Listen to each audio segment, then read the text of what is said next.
Welcome to Blind Spot. I'm Steve Reardon. I'm delighted to have Nancy Koehn on the show today.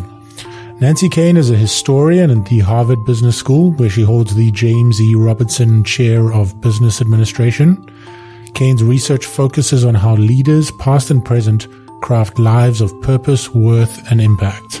Her forthcoming book, Forged in Crisis: The Power of Courageous Leadership in Turbulent Times, is an enthralling historical narrative filled with critical leadership insights that will be of interest to a wide range of readers, including those in government, business, education, and the arts. Forged in Crisis spotlights 5 masters of crisis: polar explorer Ernest Shackleton, President Abraham Lincoln, legendary abolitionist Frederick Douglass, Nazi resist clergyman Dietrich Bonhoeffer, and environmental crusader Rachel Carson. Nancy, welcome to Blind Spot. Thank you, Steve. It's a pleasure to be here. So maybe we can just start talking about some of the work you do at Harvard. So you're obviously focused on history. Maybe you can just tell us a little bit about how history informs the curriculum there and what kind of your work is focused on. I'd be happy to. So I am a card-carrying PhD historian. I started off writing about the 18th century British Empire, and then early in my career I found myself at the Harvard Business School, where I ended up pretty quickly teaching the history of American business to our second-year MBAs. And that began a fascinating journey into understanding the past with rigor and also with accessibility and engagement for our students at Harvard Business School who are pragmatists. They come here to learn to lead and manage and solve problems more effectively. So I became a historian who lives half her day in the past and half her day in the present, trying to understand what are the big rhythms and rhymes of history. Mark Twain once said, history doesn't repeat itself precisely, but sometimes it does rhyme. And so I am using the rhymes of history, discerning them, articulating them, and then bringing them to executives and MBA students, and now many students at Harvard College and the Kennedy School of Government, to try and help them understand what about the past, and particularly what about past individuals can we learn from and use in our own turbulent, now, crisis-ridden moment.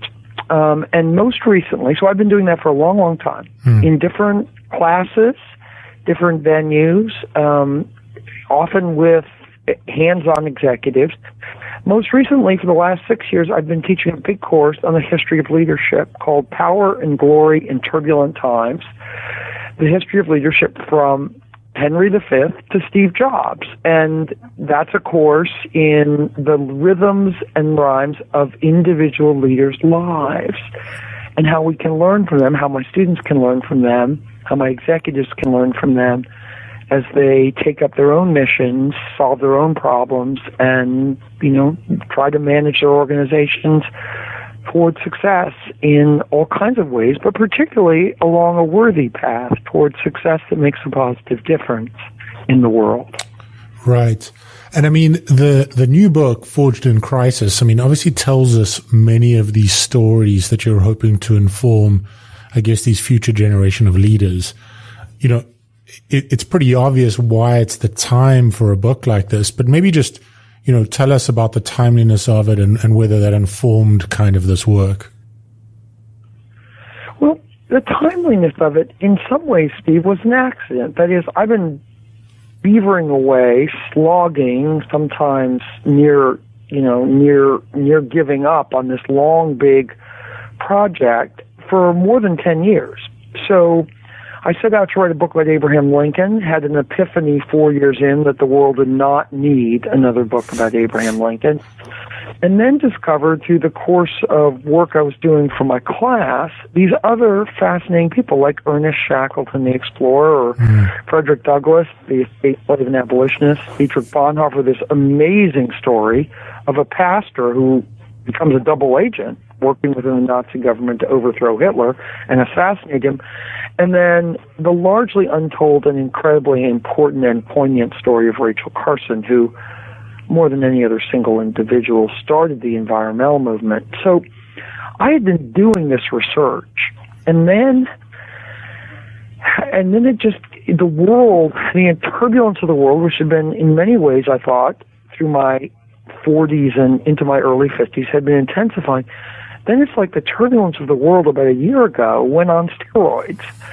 And that happened to be the time when, again, mostly coincidentally, Scribner, my press, said, we have room and the space and the right runway to bring this book into the world. So there's a large, element of fate here. Mm. But I think to be more specific, I think what makes the book so timely is that it's really about two things. One, what effective leaders, courageous leaders do when disaster strikes. Because the name is Forged in Crisis, and it's about individuals that found themselves beset in the middle of high winds, huge waves, and a completely unexpected set of calamities.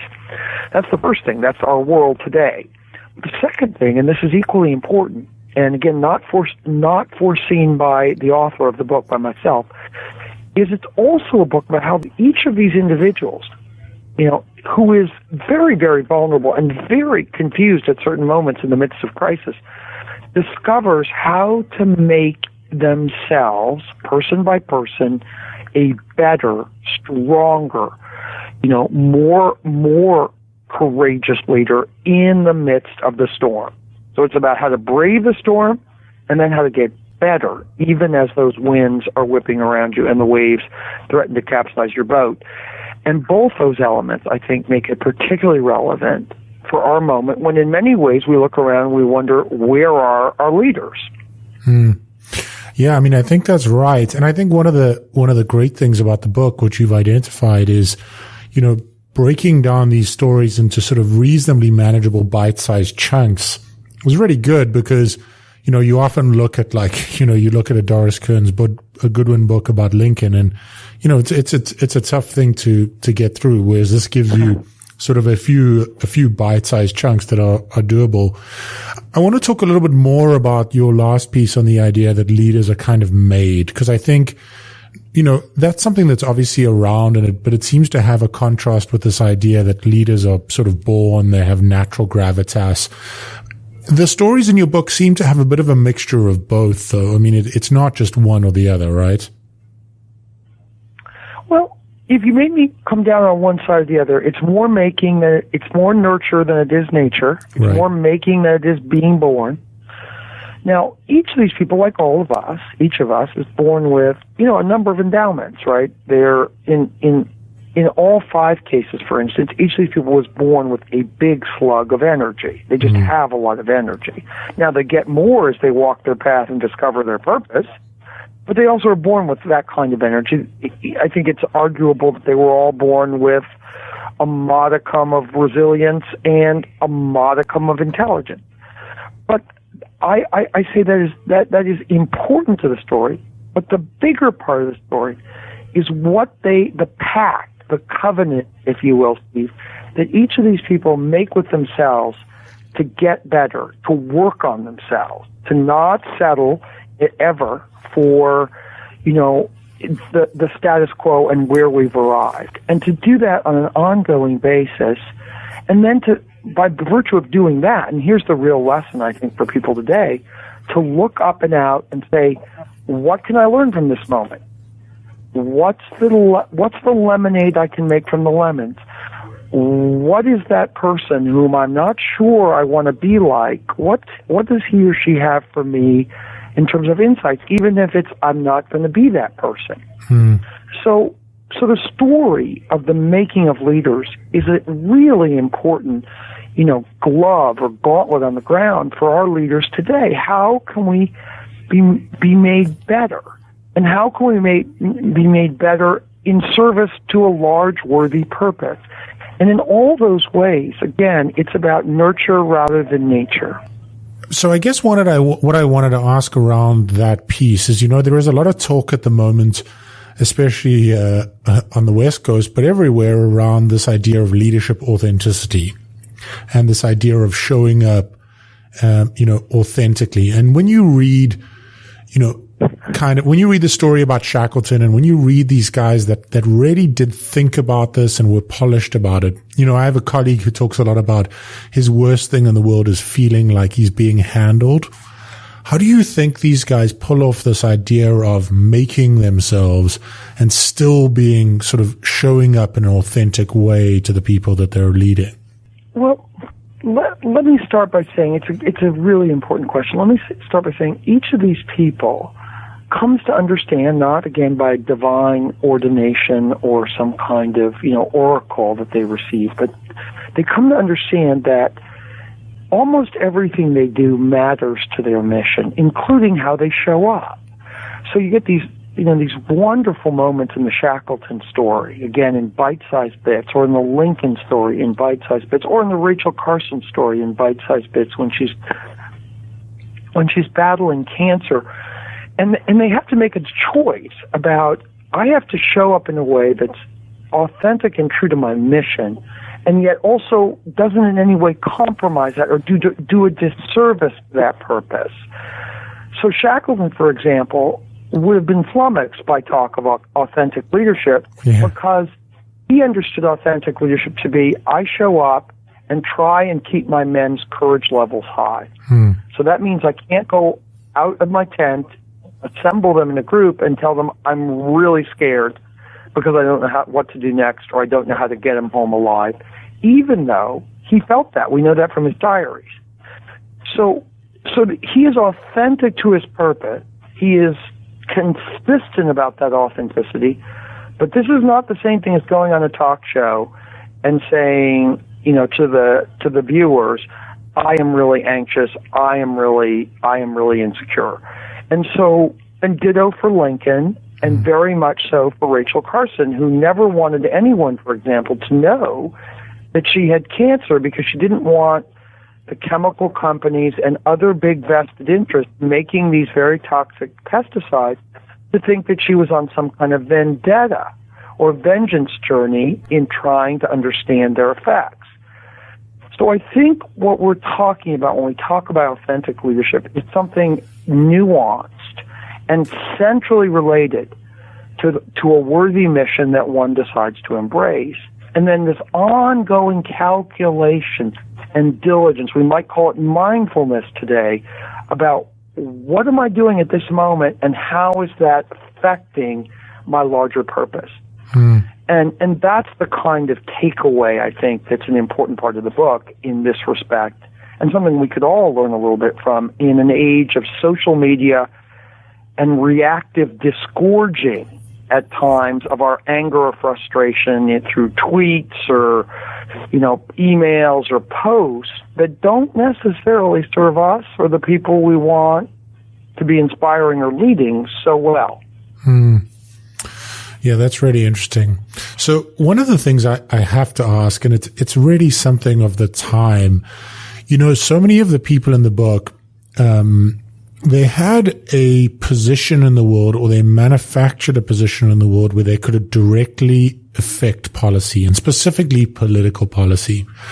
And I think what we're seeing at the moment is this tension between business owners and business leaders, where they're looking at the current political climate. They want to get involved on one side or another, but they still believe in themselves as custodians of shareholder value, as growing the bottom line. And while there definitely are exceptions where people have come out and gone against government policies, it becomes quite a difficult tightrope to walk for a individual who wants to be true to themselves, interested in policy and politics and the culture and the time we're in.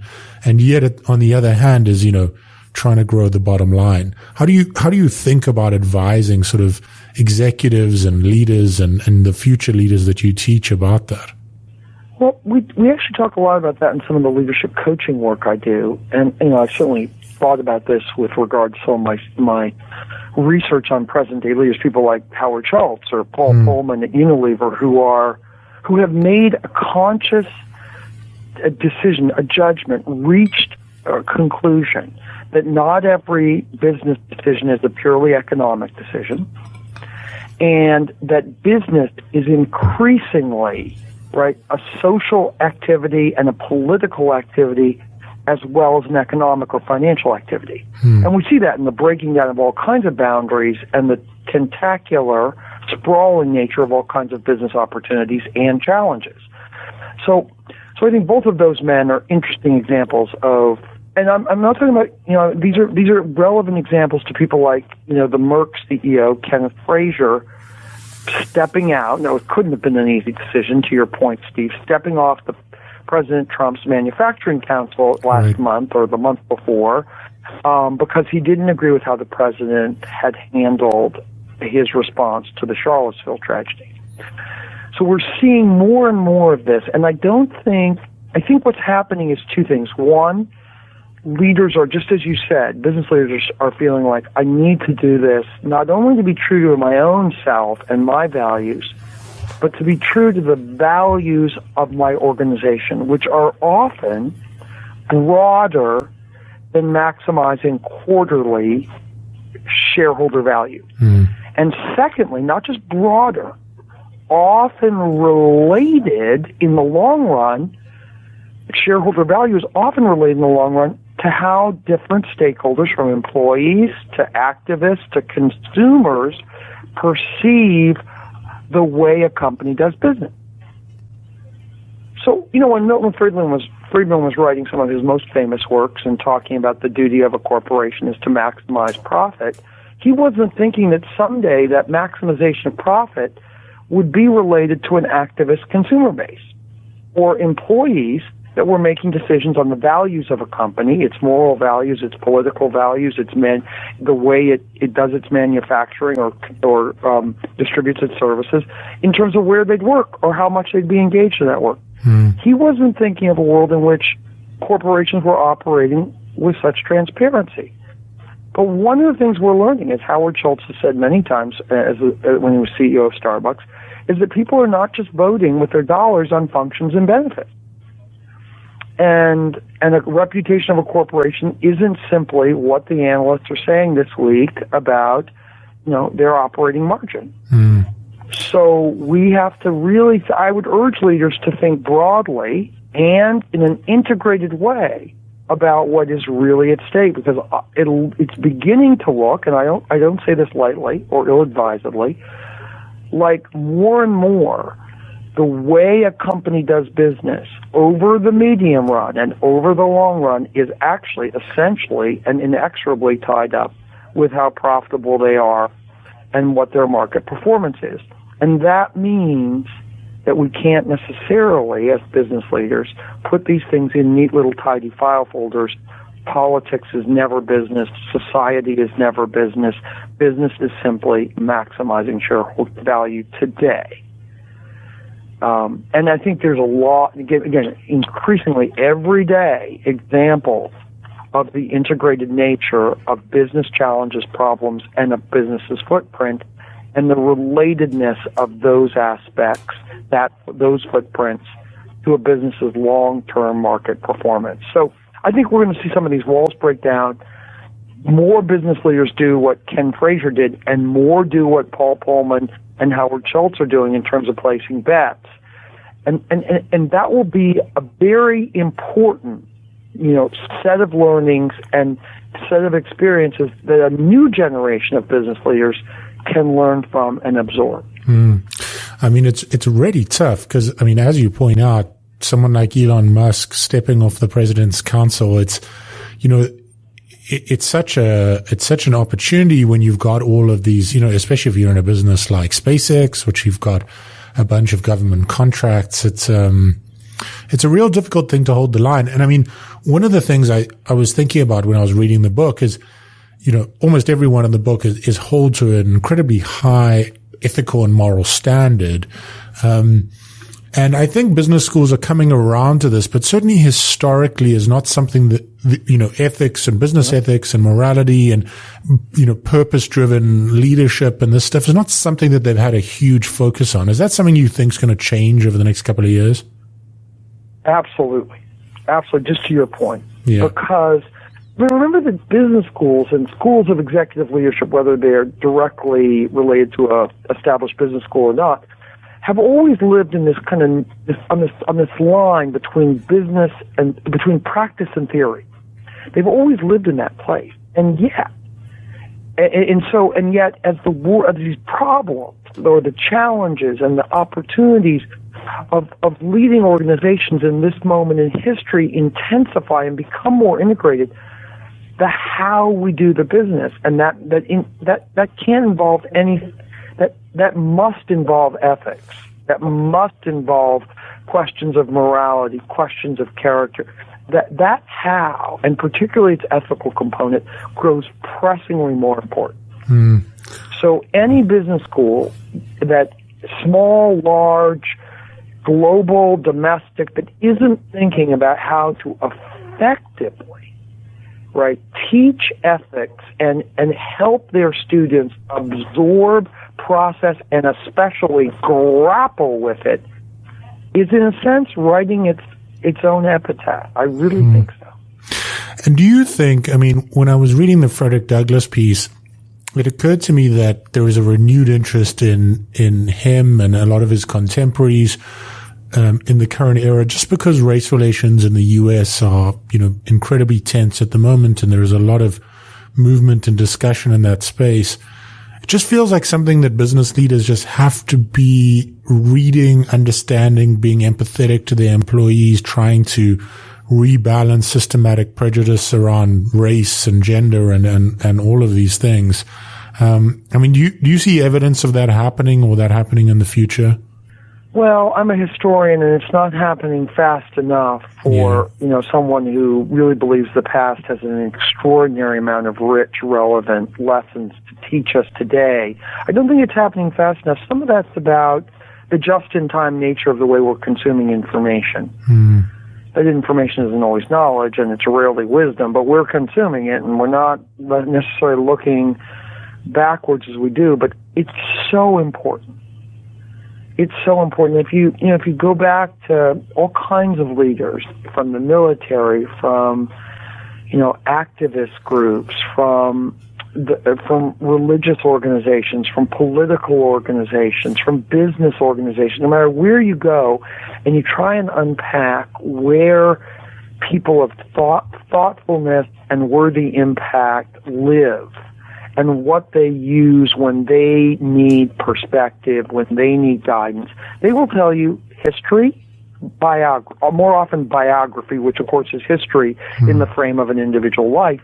And so, I feel like my work in its own small way is about how do I bring history to people in a way that is true to what happened, is very lively, and is ultimately usable and absorbable by people who want to make, to do something good in the world with their organizations, their companies, their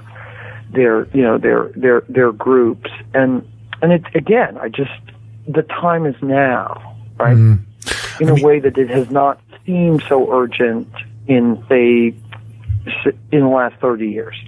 Yeah, I think that's right. And I think one of the things that is sort of heartening, and there's a lot to be down about and depressed about depending on your political views, but one of the things that I thought was heartening is, the reaction of some, not all obviously, but some of the NFL owners and business executives that were involved with those teams and how they responded and held solidarity with their players. It just felt like something we wouldn't have seen 5 years ago or 10 years ago. Do you think that's fair? I absolutely, Stephen. That's a great example of what we're talking about. That the NFL has not historically been a political organization or an organization of political voice, and here it is. And you see owners and coaches and all these athletes now called, I think, not to some kind of, they're not called to the idea that football problems are political problems in the way I was suggesting business leaders are. Yeah. They are called because they sense that the moment and the history behind the moment, say in the case of those who kneel for social justice, could not be more important. I teach my students that sometimes in history, sometimes at moments, It's like all these skeins of events and trends and possibilities for the future are being fed into a loom. And at that moment, all kinds of things can happen, and different threads, depending on what happens at that moment, will come out of the loom and make the future. And I really feel like we have arrived here and now at that kind of moment. And they don't come along every generation, sometimes not even in 3 generations, but it has come along now at our time. And I really think people sense it, even if they don't articulate it like that. And that's part of what we were seeing, 10 days ago on all those football fields that Sunday. Yeah, I think that's right. Well, Nancy, thanks very much. I mean, I would urge all of my listeners to read the book and think about their business lives and their personal lives and as being informed by history. And it's a great indication and some great lessons to be learned from these fantastic historical figures. Well, thank you, Steve. It's a real pleasure to be here.